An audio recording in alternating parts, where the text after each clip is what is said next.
Turco chegou assim lá no drivezinho assim, fiscal, eu apostar com o senhor que eu consegui encostar meu olho no outro olho. Como? Eu consegui encostar um olho no outro olho, R$50. Não, eu aposto contigo então. Eu fui lá, o fiscal apostou R$50 com ele, casou R$50, tirou a bagaça de um olho que era de vidro. Não, se não pode não, esse é meu olho, e esse é bom, e eu consegui, esse é meu. Bolsou. O cara assim, mas não vale, senão eu te dar outra chance então. E eu apostar agora 100, que ganhar, que eu consegui morder olho bom, não esse de vidro. Não, então, agora eu quero ver então. Arrancou a dentada dele. Bolsou. Porra, cara, não, se não pode, não sei o que, se não, esse é meu dente, esse é meu olho, eu morder, eu ganhar.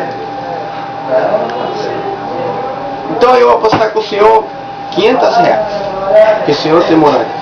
Como assim? Não, eu vou apostar com o senhor R$500 se eu tenho moral. Ah, então tá. Turco burro, vou apostar contigo. Perder se eu não tenho. Não, eu quero ver. Mas como ver? Não, eu vou botar dedo e eu saber. Não, tá louco? Não, então não tem aposta. Não, tudo bem, não tem problema. R$500, pode ver. Olha, abaixou as calças.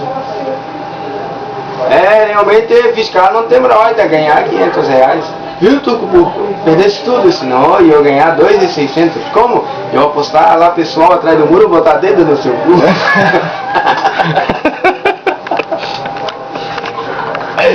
Se fuder.